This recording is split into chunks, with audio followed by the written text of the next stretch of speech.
खैबर पख्तूनख्वा में नए विद्रोही गुट का पाकिस्तानी सेना पर बड़ा अटैक। जो भी हम बात कर रहे थे 4 बजे की 4 बड़ी खबरों में, इत्तेहाद अल मुजाहिद पाकिस्तान का सैन्य पोस्ट पर हमला। दक्षिण वजीरिस्तान में 5 मिलिट्री पोस्ट तबाह की हैं। आईएमपी का दावा, पोस्ट छोड़कर भाग गए पाकिस्तानी सैनिक।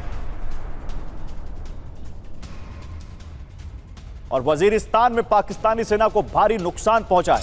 आईएमपी ने वाना इलाके में घात लगाकर हमला किया है। मिलिट्री पोस्ट को विस्फोटक के जरिए तबाह कर दिया है।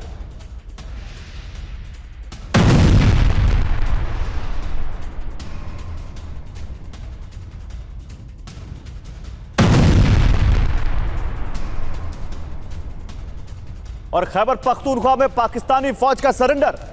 टीटीपी के लड़ाकों ने पाकिस्तानी सैनिकों को पकड़ा। पाकिस्तानी पोस्ट पर घात लगाकर हमला किया। जान बचाने के लिए पाकिस्तानी सैनिकों ने घुटने टेक दिए।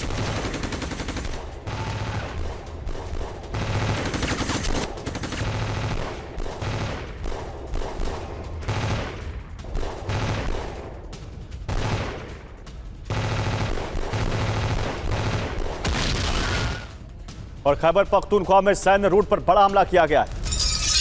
जानी खेल रोड में पाकिस्तानी सैन्य काफिले पर अटैक हुआ है। नॉर्थ वजीरिस्तान से जोड़ने वाले हाईवे पर टीटीपी ने अटैक किया है।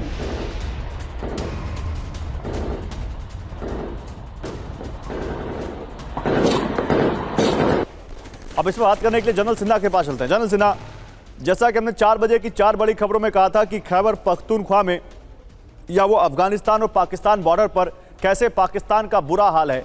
डीजी आईएसपीआर बड़ी बड़ी हाँक रहे थे कुछ दिन पहले कि देखो अफगानिस्तान क्या कर रहा है। लेकिन क्या आपको लगता है कि अब आईएमपी, टीटीपी, पाकिस्तान फंस गया है? उसको समझ में नहीं आ रहा कि इस इलाके में कैसे निपटें। एक तरफ टीटीपी, दूसरी तरफ अब तो अफगानिस्तान भी उसको आंखें दिखा रहा है। जय हिंद गौरव। जय हिंद। देखिए, आप एब्सोल्युटली करेक्ट पिक्चर दिखा रहे हैं। जो आपने बताया कि इसमें टीटीपी के 7,000 से 8,000 लड़ाके अंदर लड़ रहे हैं। टीटीपी के कुछ जो लड़ाके हैं जो कि अफगानिस्तान में हैं, वो पूरा का पूरा जो बॉर्डर है उनके साथ लगे हुए हैं, खास करके बलूचिस्तान का जो इलाका है। और देखिए, आपने एक नए आयाम को जोड़ा है। आईएमपी ये नया संगठन ही है, पहले था ये डोरमेंट था, वो फिर से अपना असर खड़ा कर लिया है। और खास करके वो वजीरिस्तान को जो नॉर्दर्न हाईवे है, जो बाना से आप जाते हैं बलूचिस्तान के ऊपर में, उन्होंने वहां पर, क्योंकि इस एक्सिस को कंट्रोल करना बड़ा इंपॉर्टेंट है, क्योंकि इसमें भी आपकी पाकिस्तान सेना की मूवमेंट होती है। आपने बताया कोटा से पेशावर जो बाना होकर जाती है, जो सेंट्रल हाईवे है, उस पे टीटीपी का पूरा कब्जा है। तकरीबन 32 पोस्ट बना दिया उन्होंने। तो उसके अंदर मूवमेंट नहीं है। जो पाकिस्तान की सेंट्रल, जो देखिए, चाहे वो पेशावर के जो 11 कोर है, वहां से कुछ मूवमेंट जो होती है, तो मोर और less it is gone, it is a matter of time. मगर उसके लिए एक्सटर्नल कुछ होगा। यदि एक्सटर्नल कुछ बड़ा होता है, जैसे आप पूरे विश्व में देख रहे हैं, पूरी तरह जो मुनीर साहब है फंस गए। जब आप अपने को स्टेप आउट करते हैं, अपने चादर से ज्यादा पैर पसारते हैं, तो ये पूरा बिखराव कर देगा पूरे पाकिस्तान को। अभी भी मुनीर घर से तो नहीं निकल रहे हैं, क्योंकि उनके ऊपर बहुत बड़ा संकट आ चुका है। जिस तरह से वो अभी सुनने में आ रहा है कि ईरान के साथ भी हाथ मिलाना चाहते हैं अमेरिका, और इजराइल के साथ में चीन खफा है। उनके वहां पर जाते हैं फॉरेन मिनिस्टर साहब, वहां अमेरिका के अगेंस्ट में बात करते हैं। ये जो आप बता रहे हैं ना, आई एम सॉरी मैं आपको रोक रहा हूं, लेकिन ये खबर आगे है, इस पर आगे बात करेंगे। लेकिन एक आपको दिखाना चाहता हूं इसी खबर का एक दूसरा पहलू। पाकिस्तान ने माना है कि अफगानिस्तान से पहुंची है बड़ी चोट। अफगानिस्तान से हुई पिटाई पर पाकिस्तान का कबूलनामा आ गया है। अफगान फोर्स के हमले में मारे गए कई पाकिस्तानी सैनिक।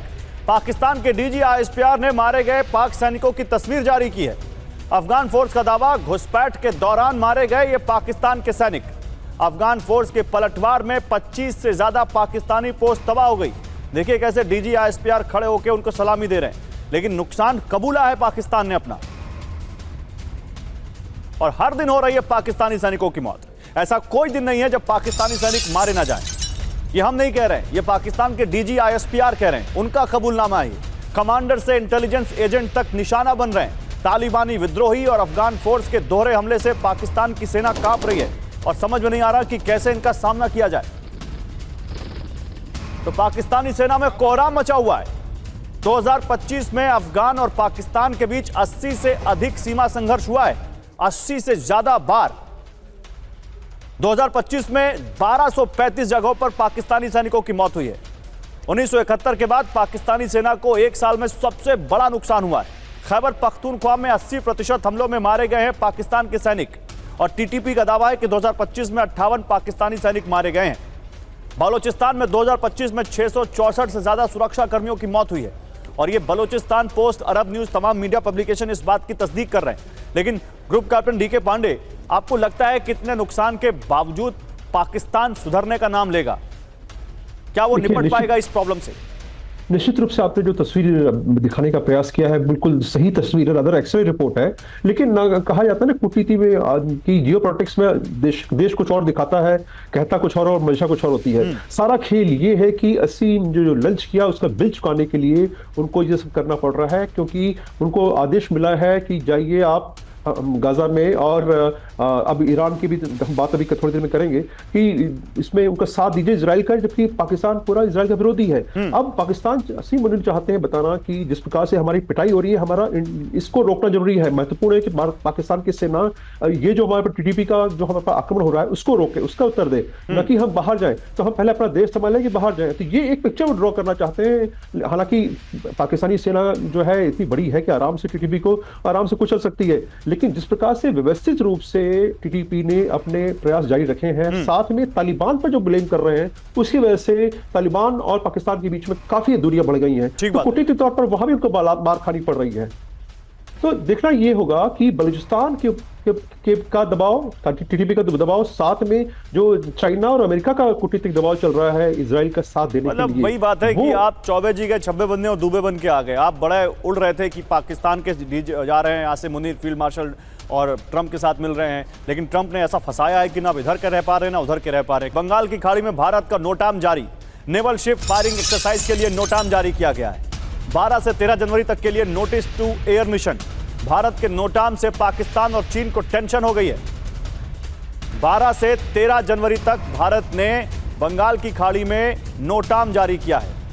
नेवल शिप फायरिंग एक्सरसाइज के लिए यह नोटाम है। नोटाम का मतलब होता है कि नोटिस टू एयर मिशन, यानी यहां पे कोई एयर मिशन शुरू होने जा रहा है, इसलिए इस एयरोस्पेस का इस्तेमाल अलर्टनेस के साथ कीजिए या मत कीजिए। ईरान में प्रदर्शनकारियों पर फायरिंग की गई है। महंगाई के विरोध पर गोलियां बरसाई गई हैं और लोगों के विरोध को कुचलने की कोशिश की गई है। ईरान में हालात बहुत तेजी से बिगड़ रहे हैं। लगातार TV9 इसको रिपोर्ट कर रहा है और हम हर रोज आपको इसका अपडेट दे रहे हैं। जैसे हमने वेनेजुएला के मामले में भी आपको हर रोज बताया था कि वेनेजुएला पर अटैक होगा, और आखिरकार वो हुआ, क्योंकि हमारे पास वो पुख्ता खबर थी कि ऐसा होने वाला है। अब ईरान में भी हालात लगातार बिगड़ रहे हैं। अब तक हिरासत में 1000 से ज्यादा प्रदर्शनकारी हैं इस वक्त।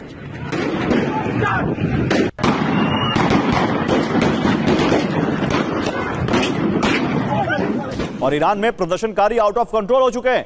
तेहरान में मुख्य सड़कों को जाम कर दिया प्रदर्शनकारियों ने। तेहरान में आने जाने वाले सभी रास्ते बंद कर दिए हैं। तेहरान में सुरक्षा बलों की तैनाती बढ़ा दी गई है। आखिर प्रदर्शनकारी तक एक्शन की चेतावनी दी गई है, आखिरी प्रदर्शनकारी तक। लेकिन क्या आपने हाल फिलहाल में नेपाल के बाद कुछ ऐसी तस्वीरें किसी और देश की राजधानी में देखी हैं? अगर नहीं देखी है तो क्या ईरान में भी वही होने वाला है जो नेपाल में हुआ था? ईरान में इतने ज्यादा बड़े स्तर पर देश भर में प्रदर्शन चल रहे हैं कि समझ नहीं आ रहा कि वहां की खामनेई सरकार करे क्या। इसी बीच देखिए एक और बड़ी खबर है। ईरान के राष्ट्रपति मसूद पेजेश्कियान ने देश में चल रहे प्रदर्शनों की पूरी जिम्मेदारी ली है। राष्ट्रपति ने कहा कि गलती मेरी है, छात्रों और कर्मचारियों और आम लोगों की गलती कोई नहीं है। यानी वो यहां पर उनको शांत करने की कोशिश कर रहे हैं, पैसिफाई करने चाह रहे हैं। पेजेश्कियान ने साफ कहा कि जनता को दोषी ठहराना गलत है। पेजेश्कियान ने माना कि प्रशासनिक फैसलों से हालात बिगड़े हैं। बयान ऐसे समय में आया है जब देश भर में लोग काफी गुस्सा हैं, सड़कों पर उधम मचा रहे हैं, लगातार प्रदर्शन कर रहे हैं, हिंसा कर रहे हैं, वहां पर आगजनी कर रहे हैं। और ईरान में हर तरफ इस्लामी शासन का विरोध हो रहा है। इस्लामी शासन को खारिज करने के चौतरफा नारे लग रहे हैं। सत्ता और व्यवस्था को चुनौती दे रहे हैं प्रदर्शनकारी। दुनिया इस आंदोलन को रियल टाइम में देख रही है और TV9 भी आपको लगातार इस आंदोलन के बारे में बता रहा है।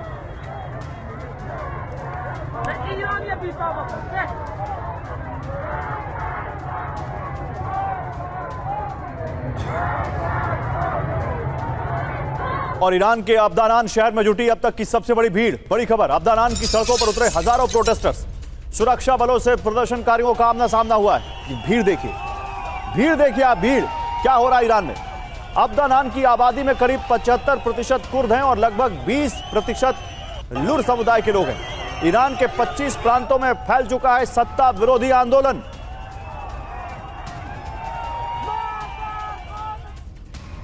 और देखिए एक बड़ी खबर है, ईरान में जारी प्रदर्शन से हैरान करने वाली तस्वीर सामने आई है। प्रदर्शनकारियों के समर्थन में आई पुलिस समर्थन में आ गई।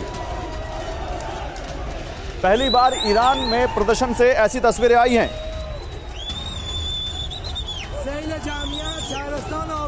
तो ईरान के 100 शहरों में बगावत हो रही है। लगातार 10 दिन से जारी है महंगाई पर प्रदर्शन। कराज में सिटी काउंसिल की इमारत जला दी गई है। तेहरान में मुख्य सड़कों को प्रदर्शनकारियों ने जाम किया है। अब्दानान में अब तक की सबसे बड़ी भीड़ देखी गई है। सुरक्षा बलों ने निहत्थी भीड़ पर ताबड़तोड़ फायरिंग की है। अब तक 25 लोगों की मौत हो गई है और हिरासत में 1000 प्रदर्शनकारी। पुलिस प्रमुख की वार्निंग, आखिरी प्रदर्शन तक कार्रवाई की जाएगी। राष्ट्रपति कुछ कह रहे हैं, मेरी गलती है। पुलिस प्रमुख कह रहे हैं कि नहीं, हम किसी को छोड़ेंगे नहीं। इतना ज्यादा कम्युनिकेशन गैप है इस वक्त वहां पे। और इसीलिए संदीप जी, ईरान में क्या हो रहा है भाई? 31 प्रांत है, 25 प्रांत में प्रदर्शन शुरू हो गए। होगा क्या इस देश का? देखिए गौरव जी, इसकी शुरुआत तो हमने देखा है कि 2022 से इसकी शुरुआत हो चुकी थी और कहीं ना कहीं उसकी आवाज को दबाई गई। लेकिन जो आज जो दिख रहा है, इसके पीछे कई लेंस है। हमें देखना होगा कि अमेरिका की जगह में बैठकर कि वहां की सरजमी बैठकर के जिस प्रकार से रजब पाहलवी कह रहे हैं कि मुझे मौका दीजिए, मैं ईरान पर आकर के ईरान को पटरी पर ला सकता हूँ। और ट्रंप बार बार, जो ट्रंप के जो हौसले इतने इस समय बुलंद है, उनको लगता है this is a real time की चोट पहुंचाई जाए। और इसीलिए अभी का जो आपने स्टेटमेंट सुनाया कि वो कहते हैं कि जनता की गलती नहीं है, तो सवाल इस बात का कि गलती किसकी है? ये चारों तरफ से सारे फैक्टर्स इकट्ठा हो रहे हैं। और वो अमेरिका जिसको 1979 के बाद से ईरान एक ऐसा मुल्क था जो मिडिल ईस्ट पे चैलेंज देता आया है, मुझे लगता है अब ये अमेरिका के लिए एक अच्छा समय आ गया है कि अब अंतिम कील साबित होगी, अंतिम क्षण साबित होगा। और बहुत समय मुझे नहीं लगता कि लगने वाला है कि ईरान को टूटते हुए।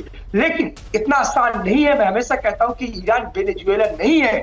ये हमें गलती नहीं बिल्कुल मानना चाहिए कि वेनेजुएला है, जिस प्रकार से 1 घंटे के अंदर वहां पूरी कहानी को रूप दिया गया है। ये ईरान है, अपनी अंतिम क्षण तक ये है जो अमेरिका के जो हेजमनी है उसके खिलाफ लड़ता रहेगा। और मुझे लगता है इतना आसान नहीं आज के डेट में। हाँ, इतना जरूर है कि अमेरिका, जब जनता ही सड़कों पर आ गई है, जनरल के सिन्हा, जब जनता ही सड़कों पर आ गई है तो अमेरिका के लिए आसान हो ना हो, जनता अगर अपने पर आ गई तो कौन सा शासन टिका है? किस देश का शासन टिका है? गौरव जी सही बोल रहे हैं आप। जरा डीपली जाएं, यदि हम रेट्रिक्स में नहीं जाते हैं तो ईरान के इतिहास को उठा के देखिए। 1953 में चेंज ऑफ रिजीम, इसी तरह जो एब्सोल्युटली कट्टरता की जो जड़ ली थी वो 79 तक चली थी और फिर वहां पर तख्ता पलट हुआ और साफ ईरान भाग गए। और उसके बाद आप देखिए अभी तक का ये जो दौर है, ये जो दौर है, इसमें एक मान के चलिए 9 करोड़ लोग रहते हैं ईरान में। तकरीबन आप हाफ मान के चलिए, आपने बताया 25 प्रांतों में ये हो रहा है, 31 प्रांतों के बीच में। मगर जो अर्बन एरियाज हैं उसमें परसेंटेज 28-27% है कुछ लोग जहां की मेन हो रहे हैं। पूरे फीमेल इसमें हैं, पुलिस भी साथ। मगर प्रॉब्लम ये है कि इसके अंदर में यदि खुमैनी यहां से निकल जाते हैं, क्योंकि जो आपने पचकियान को सुना होगा, उन्होंने हाथ खड़े कर दिए कि हमसे नहीं संभल रहा है कुछ लोग। तो ये कोई ऐसा नहीं है। जो अयतुल्ला खमेनी अभी लास्ट जो ट्राई कर रहे हैं, उन्होंने कहा है कि नहीं आप एक्शन लीजिए इनके अगेंस्ट में। और वहां ग्रेविटेट कर रहा है, जितने भी आपने सुना 3H वाले जो हैं, खास करके हिजबुल्लाह जो फोर्सेस हैं। सही बात। और ईरान ने एक बड़ी गलती जो की, जो उन्होंने अपने को स्ट्रेच किया, इन्होंने सोचा, और ये हुआ था रशिया के कहने पे। रशिया ने आज वहां पर इस्कंदर मिसाइल तक भेज दिया है। तो इतना आसान नहीं होगा ये, अमेरिका के लिए भी, इजराइल के लिए भी। अरे ये प्रिएम्प्टिव स्ट्राइक कर देते हैं इजराइल पे, क्योंकि ये कर सकते हैं। ईरान को यदि लोग नहीं समझते हैं, और इसी खबर पे आ रहे हैं, हम इसी खबर पे आ रहे हैं। आपने फिर वही, you hit the nail sir. Iran के नए बने डिफेंस काउंसिल ने कहा है कि हमले का इंतजार नहीं करेंगे, हमें हमले की भनक लगी, खतरे का संकेत मिला और हम प्रिएम्प्टिव स्ट्राइक कर देंगे, तुरंत जवाब देंगे। हम बयान और धमकी भी अब दुश्मनी मानी जाएगी। तो ईरान की जो नई सिक्योरिटी काउंसिल बनी है उसने कहा है कि हम ये नहीं इंतजार करेंगे कि हम पे इजराइल या अमेरिका अटैक करे फिर हम जवाब दें। प्रीएम्प्टिव स्ट्राइक, यानी पहले ही हम उनसे पहले खुद उन पर हमला कर देंगे अगर हमें लगा कि वो हम पे हमला करने वाले हैं तो ईरान की अमेरिका और इजराइल को वॉर वार्निंग। ईरान ने साफ कहा है कि अब वो हमले का इंतजार नहीं करेगा। खतरे के पुख्ता संकेत मिलते ही ईरान पहले जवाब देगा। अमेरिका और इजराइल की हर हरकत को गंभीरता से लिया जाएगा। धमकी भरी भाषा भी अब ईरान के लिए हमला मानी जाएगी। ईरान ने अपनी सुरक्षा और संप्रभुता को रेड लाइन बताया है। ईरान की सीमा या स्थिरता से छेड़छाड़ का मतलब सीधा युद्ध होगा। ईरान ने कहा कि जवाब सीमित लेकिन बेहद निर्णायक होगा। किसी भी टकराव के नतीजों की जिम्मेदारी विरोधियों की होगी। तो फिर क्या ईरान प्रीएम्प्टिव स्ट्राइक करेगा? यह सबसे बड़ा सवाल है। आइए जरा बिग वॉल में बात करते हैं। क्या ईरान अपने मुल्क में हो रहे प्रदर्शन से ध्यान भटकाने के लिए ऐसा कोई हमला करेगा जिसकी तरफ वो इशारा कर रहे हैं? क्या ईरान मिडिल ईस्ट में अमेरिका के एयरबेस पर हमला करेगा? क्या ईरान खुद पर हमले से पहले बैलिस्टिक मिसाइल का इस्तेमाल करेगा? देखिए, एक और बड़ी खबर है। ईरान में बड़ी सैन्य मूवमेंट शुरू हो गई है। पश्चिमी ईरान में IRGC के हेलीकॉप्टर और फाइटर जेट्स की उड़ान देखी जा रही है। कई लड़ाकू विमान बेहद नीचे उड़ते देखे गए। एयर डिफेंस सिस्टम एक्टिवेट किए गए। आसमान में लगातार सैन्य हलचल जारी है। बड़े हमले की तैयारी में है ईरान। और अमेरिका और इजराइल से तनाव के बीच ईरान में जंगी अलर्ट है। युद्ध के लिए अलर्ट मोड पर है ईरान की सेना। IRGC जिसको कहते हैं, सेना की 400 यूनिट हालात पर नजर रख रही है। ईरान ने कहा कि सीमा लांघी गई तो सीधी जंग होगी। ईरान पीछे हटने वाला नहीं, टकराने को तैयार है, यह कहा ईरान ने। तो इजराइल युद्ध का या कहें ईरान इजराइल युद्ध का या कहें अमेरिका और इजराइल वर्सेस ईरान युद्ध का काउंटडाउन शुरू हो चुका है। ईरान ने अमेरिका और इजराइल को सीधे युद्ध की धमकी दी है। ईरानी सेना और IRGC को फुल कॉम्बैट अलर्ट पर रखा गया है। IRGC के मुताबिक अमेरिका इजराइल की हर हरकत पर नजर रख रहा है। करीब 400 सैन्य यूनिट्स हर मोर्चे पर तैनात कर दी गई हैं। ईरान ने कहा है कि अब हालात सिर्फ चेतावनी देने के नहीं हैं। ईरान ने साफ किया है कि हमला हुआ तो जवाब तुरंत मिलेगा। ईरान ने जंग की जिम्मेदारी सीधे अमेरिका और इजराइल पर डाली है। ग्रुप कैप्टन DK पांडे साहब, क्या लग रहा है? क्या एक और जंगी मोर्चा फिर से? देखिए, मदरो कांड के बाद निश्चित रूप से खुमैनी के ऊपर जो है वो संकट के बादल मंडरा रहे हैं। हाँ। अब आवश्यकता ये है कि सबको पता है कि जब डोनाल्ड ट्रंप ने बोला कि अगर प्रोटेस्टर्स पर गोली चलाई गई, उनको हिंसा की गई, उनको दमन किया गया तो वो अमेरिका कूद पड़ेगा इसमें, और उनके लॉक्ड और लोडेड है। अमेरिका के फोर्सेज नहीं लॉक एंड लोडेड है, इजराइल के फोर्सेज लॉक एंड लोडेड है। बिकॉज अमेरिका जब तक आएगा उसको तो बहुत प्लान करना पड़ेगा, बहुत सारी फोर्सेज मूव करनी पड़ेंगी। तो Israel is ready for war. ये बड़ा क्लियर मैसेज है, नंबर 1। नंबर 2, ये जो अभी जवाब दिया जा रहा है कि जो डिफेंस काउंसिल बनी है उसमें काफी प्रतिनिधि, हालांकि डिफेंस काउंसिल लगभग ये 3-4 पहले मैंने बनी थी, इसमें सारे क्षेत्र के लोग हैं।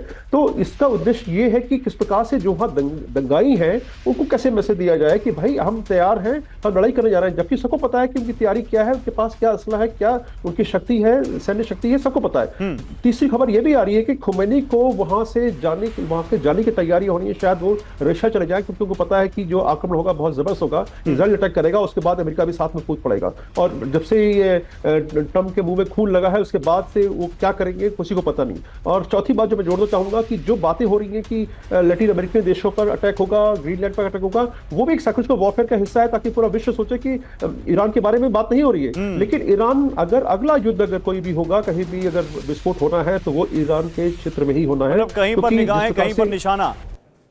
आइए दिखाते हैं आपको कैसे काराकास की सड़कों पर मादुरो समर्थकों ने कब्जा कर लिया है। मोटरसाइकिलों पर अमेरिकी समर्थकों की तलाश की जा रही है। ये तस्वीरें देखिए, ये सब वेनेजुएला के राष्ट्रपति मादुरो के समर्थक हैं। सड़कों पर चेक पॉइंट, फोन और गाड़ियों की जांच चल रही है। डेल्सी रोड्रिगेज ने आपातकाल लागू कर दिया है। काराकास में डर के बीच जर्नलिस्ट और नागरिक अंडरग्राउंड हो गए, गायब हो गए। तो काराकास में अमेरिकियों की तलाश हो रही है। काराकास की सड़कों पर हथियारबंद वेनेजुएला समर्थकों ने कब्जा कर लिया है। यह समूह मोटरसाइकिलों पर घूमते हुए अमेरिकी समर्थकों को ढूंढ रहा है। चेक पॉइंट बनाकर ड्राइवर्स के फोन और गाड़ियां जांच की जा रही है। कार्यवाहक राष्ट्रपति डेल्सी ने इमरजेंसी का ऐलान कर दिया है। काराकास में रात में गोलीबारी और तनाव की खबरें भी दर्ज की गई हैं। इस बीच अमेरिका तय नहीं करेगा वेनेजुएला का भविष्य। वेनेजुएला का भविष्य सिर्फ ईश्वर तय करेंगे। कौन कह रहा है ये? ट्रंप की वार्निंग का डेल्सी रोड्रिगेज जवाब देते हुए कह रही हैं। डेल्सी रोड्रिगेज कौन है? कार्यवाहक राष्ट्रपति हैं, जिनको वहां की सुप्रीम कोर्ट ने वहां पर नियुक्त किया है। रॉड्रिगेज ने इसे व्यक्तिगत और सीधे संदेश के तौर पर पेश किया। अमेरिका के ऑपरेशन वेनेजुएला पर बड़ा दावा। ट्रंप ने 2025 में ही मादुरो को अरेस्ट प्लान लॉक कर दिया था। 2025 में ही करने जा रहे थे। सीक्रेट अभ्यास के बाद अमेरिका ने मादुरो को बंदी बनाया। हेलीकॉप्टर से टारगेट रूफटॉप पर उतारे स्पेशल फोर्स। अभ्यास में मादुरो को पकड़ने का किया सिमुलेशन।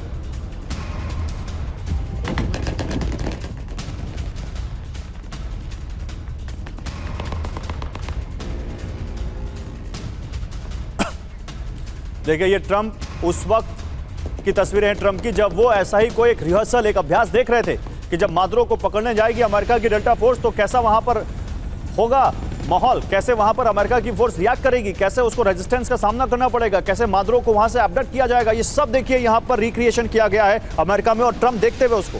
तो पहले से लॉक था गिरफ्तारी का प्लान। ट्रंप ने 2025 की गर्मी में ही मादुरो को अरेस्ट प्लान लॉक कर दिया था। अमेरिका की स्पेशल ऑपरेशन बेस पर फोर्ट ब्रैग पर सीक्रेट तैयारी हुई थी। अमेरिकी सेना की इसके स्पेशल ऑपरेशन सिनारियो पर आधारित था अभ्यास। मिशन में चिनूक का इस्तेमाल, जिसे अपाचे ने गनशिप से कवर किया। स्पेशल फोर्स ने सुरक्षित रूफटॉप पर लैंडिंग की और ग्राउंड टीम जीएमवी वाहनों के साथ तैनात रही। पूरा अभ्यास हाई थ्रेट अर्बन ऑपरेशन पर केंद्रित था। जनरल सिन्हा, कुछ तो लोग ये कह रहे हैं कि मादुरो पर ट्रंप तो पहले ही कार्यकाल में एक्शन करने वाले थे। तो ये ट्रंप ने ऐसे जो लोग कह रहे हैं कि ट्रंप फायर फाइटिंग कर रहे हैं, उनके पास वेनेजुएला को लेकर कोई प्लान नहीं है, आप अग्री करते हैं? आपको लगता है ट्रंप ने पूरी प्लानिंग के साथ सब किया है?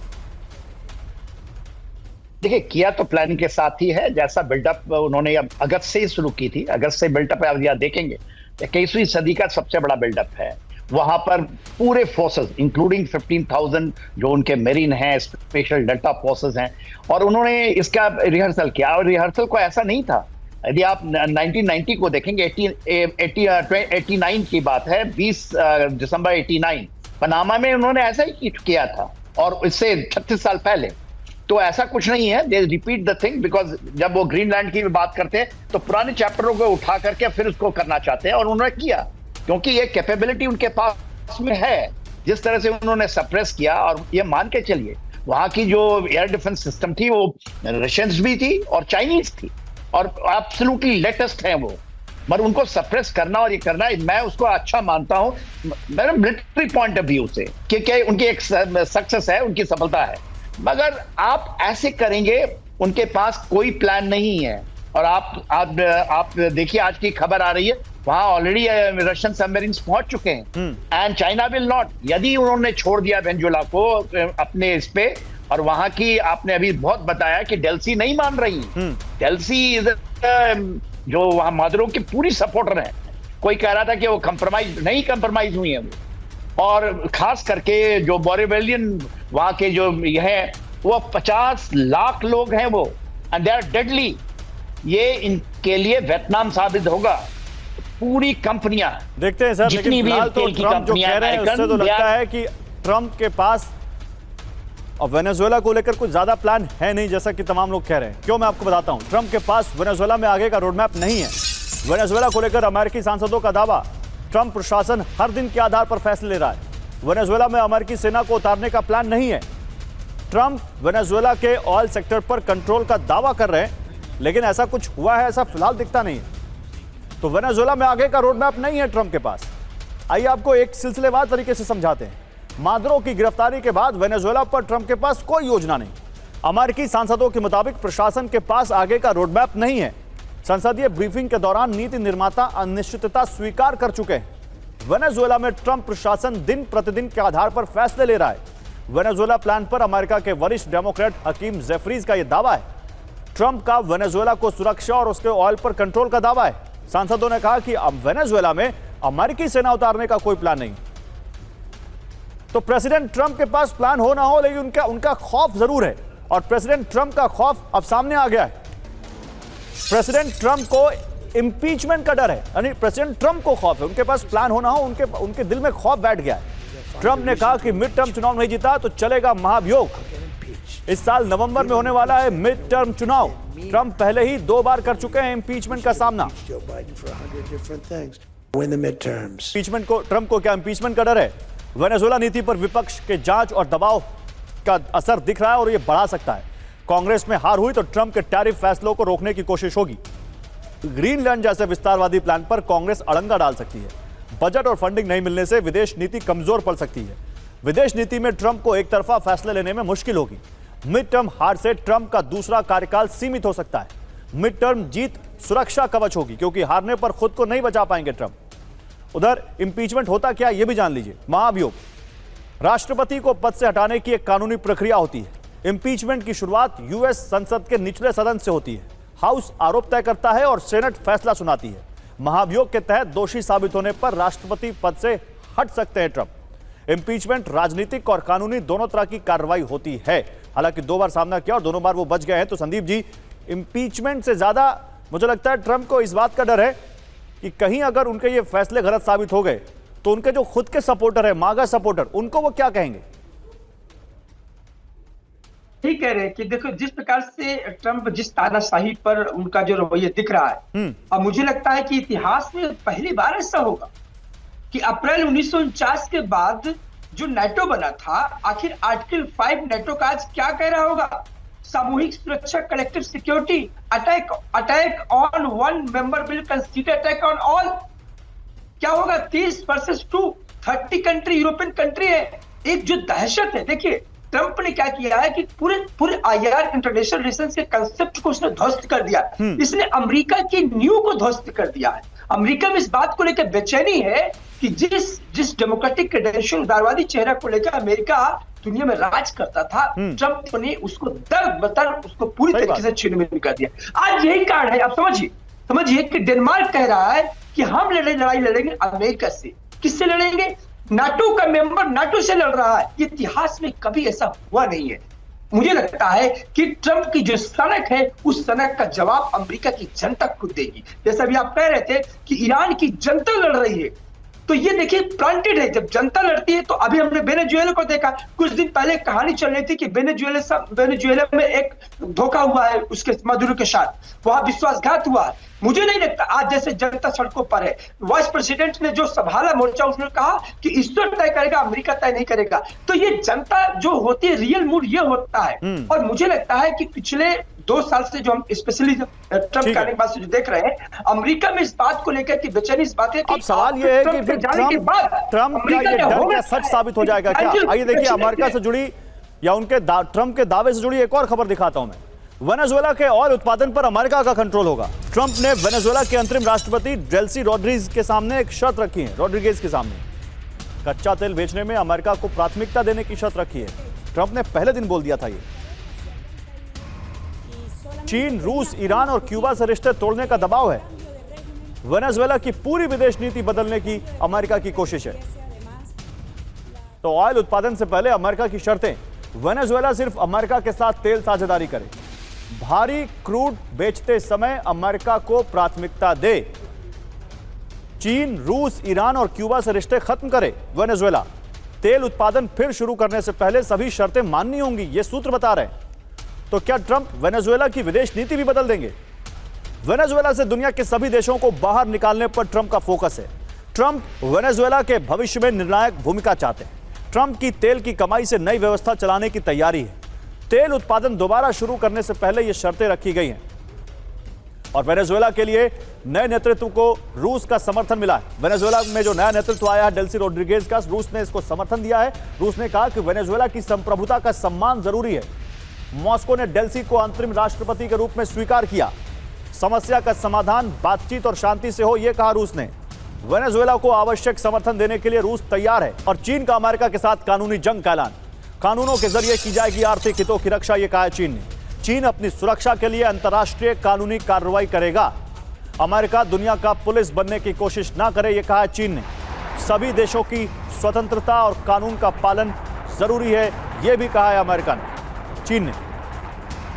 आगे बढ़ते हैं। ग्रीनलैंड पर राष्ट्रपति ट्रंप की धमकी के बाद हलचल तेज हो गई। अभी संदीप उसका जिक्र कर रहे थे। ग्रीनलैंड, डेनमार्क ने मार्को रूबियो से मुलाकात का वक्त मांगा है। ग्रीनलैंड की विदेश मंत्री ने कहा समाधान के लिए बैठक जरूरी है। ग्रीनलैंड के पीएम जेन्स फ्रेडरिक ने कहा ग्रीनलैंड बिक्री के लिए नहीं है। तो मार्को रूबियो के साथ बैठक की मांग कर रहे हैं ग्रीनलैंड के नेता। राष्ट्रपति ट्रंप की धमकी के बाद ग्रीनलैंड को हमले का खतरा सता रहा है। मैं इधर आ जाता हूं। देखिए, मार्को रूबियो कौन है? अमेरिका के विदेश मंत्री हैं और ट्रंप की धमकी के बाद ग्रीनलैंड को हमले का खतरा सता रहा है। अमेरिकी विदेश मंत्री मार्को रूबियो के साथ बैठक की मांग की गई है। ग्रीनलैंड और डेनमार्क ने मार्को रूबियो के साथ बैठक की मांग की है। ग्रीनलैंड चाहता है कि अमेरिका के साथ विवाद का समाधान हो। राष्ट्रपति ट्रंप ग्रीनलैंड पर चाहते हैं पूरा नियंत्रण। इसी बीच ग्रीनलैंड को लेकर अमेरिका और नेटो में टकराव दिख रहा है। पहले आप एक बार ये मैप देख लीजिए। ये मैप देखिए कैसे ये क्यूबा, वेनेजुएला, कोलंबिया, ब्राजील, ये सब जो लैटिन देश हैं, इनको भी यहां पर दिक्कत, यहां पर अब डर सता रहा है। ग्रीनलैंड को लेकर अमेरिका नेटो में टकराव है। पोलैंड के पीएम डोनाल्ड टस्क का बड़ा दावा, डेनमार्क को मिल सकता है यूरोप का समर्थन। अमेरिका की धमकियों से नेटो खत्म हो जाएगा, यह डोनाल्ड टस्क कह रहे हैं। और लैटिन अमेरिका में जबरदस्त तनाव है, जो मैं आपको मैप दिखाने की कोशिश कर रहा था। देखिए ये वो देश हैं, क्यूबा, वेनेजुएला में तो जो ट्रंप ने किया वो तो हम दिखा ही रहे हैं, लेकिन कोलंबिया देखिए, ब्राजील देखिए, ये सारे देश हैं जो वेस्टर्न हेमिस्फीयर के, इन सब में भारी तनाव है लैटिन देशों में, लैटिन अमेरिका देशों में, कि क्या ट्रंप का अगला निशाना वो बनेंगे। जबरदस्त तनाव है। कोलंबिया के विदेश मंत्री ने अमेरिका को धमकी दी है, किसी भी विदेशी हमले का मुंहतोड़ जवाब देंगे। रोजा योल विलाविसेंसियो ने कहा है, संप्रभुता के उल्लंघन का सैन्य कार्रवाई से जवाब देंगे, ये रोजा योल ने कहा है। कोलंबिया के विदेश मंत्री हैं। कोलंबिया को आत्मरक्षा का अधिकार है, ये कहा है रोजा योल ने।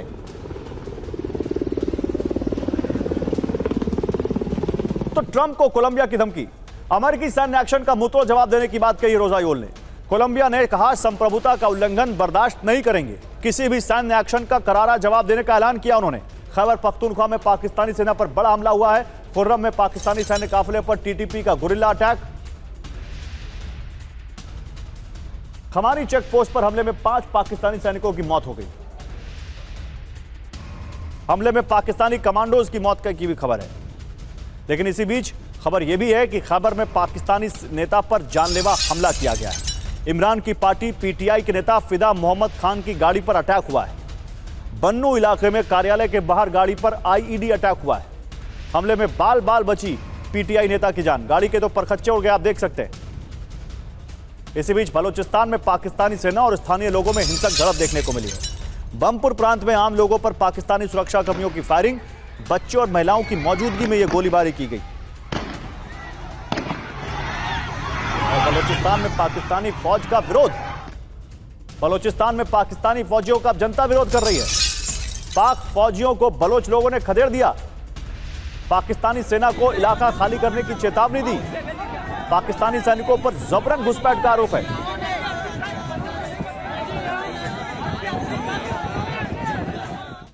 और अफगान के तालिबान सरकार पर पाकिस्तानी सेना का हमला। पाकिस्तान के डीजी आईएसपीआर ने तालिबान सरकार पर सवाल उठाए। अफगानिस्तान में कोई हुकूमत नहीं, पाक डीजी आईएसपीआर का यह कहना है। अफगान में सिर्फ भौगोलिक अभिव्यक्ति है। ये कहना क्या चाह रहे हैं जनरल सिन्हा, ये पाक डीजी आईएसपीआर, ये अफगानिस्तान को क्या मानते नहीं क्या, तालिबान को? यही वहां जा रहे थे, चाय पी रहे थे जब अमेरिका भागा था तालिबान के बाद। सही। देखिए गौरव, जो इनकी एक सोच है, पाकिस्तान की सोच कि अफगानिस्तान हमारा, इसको मानते थे कि डेप्थ है इनका, और उनको ये मानते थे कि ये तालिबान को खास करके और अफगानिस्तान को कि एक उनके उनकी सुप्रीमेसी है, पाकिस्तान की सुप्रीमेसी है, that's why they were able to do it. मगर जिस तरह से अफगानिस्तान में आपको भी पता है, जो अफगानी लोग हैं उनकी खुदगर्जी बहुत ज्यादा होती है, और पाकिस्तान उनके ऊपर हावी होकर के काफी चीजों क्या, और वहां पर जब अमेरिकन आए, रशियंस आए, तो उनके पास कोई नहीं था, दे वर फॉलन बैक टू पाकिस्तान। देखिए आपको पता ही होगा, जितने भी हैं तालिबान के लीडर्स, ये पहले पाकिस्तान में ही रहे हैं और फिर वापस गए हैं। मतलब इनकी खुदगर्जी को जब इन्होंने ठेस पहुंचाई है, ये केवल ही जितने रिफ्यूजीज आए थे इनके पास, उनको वापस भेज रहे हैं, उनको जिस तरह से जलील कर रहे हैं, और वो चीजें अब आपको दिखाई दे रही है, इसकी रिट्रीब्यूशन। टीटीपी का खास करके केपीके के अंदर में, ये आप मान के चलिए, शायद बलूचिस्तान बच जाए यदि वहां, मगर केपीके तो it is a matter of time. और ये बिल्डअप हो रहा है। आपका बहुत शुक्रिया, और संदीप जी आपका भी बहुत शुक्रिया हमारे साथ जुड़ने के लिए। लेकिन आगे बढ़े उससे पहले कुछ और खबरें दिखाते हैं। ईरान से जुड़ी हुई, ईरान पर हमले पर अमेरिका की मदद करेगा पाकिस्तान, ये रिपोर्ट कह रहा है। अब बताइए, ईरान पर हमले में यूएस की मदद करेगा पाकिस्तान, जो मुस्लिम देशों का खलीफा बनने की कोशिश कर रहा है, वो दूसरे मुस्लिम मुल्क पर हमले की तैयारी में अमेरिका की मदद को तैयार है। पाक सेना इजरायल और अमेरिका की मदद करेगी, ये रिपोर्ट कह रही है। इस्लामाबाद में अमेरिका और इजरायल के खुफिया एजेंसी की बैठक हुई है। पाकिस्तान की सेना प्रमुख आसिम मुनीर के साथ सीक्रेट मीटिंग हुई है, किसी और के साथ नहीं, पाकिस्तान के फील्ड मार्शल के साथ मीटिंग हुई है। पाकिस्तानी सूत्रों से अफगानिस्तान टाइम्स की सनसनीखेज रिपोर्ट है। और लेबनान में इजरायल की विध्वंसक बमबारी, ये दिखाते हैं आपको। जाजिन में इजरायल की बड़ी एयर स्ट्राइक, हमले में हिजबुल्लाह के 4 ठिकाने तबाह हो गए।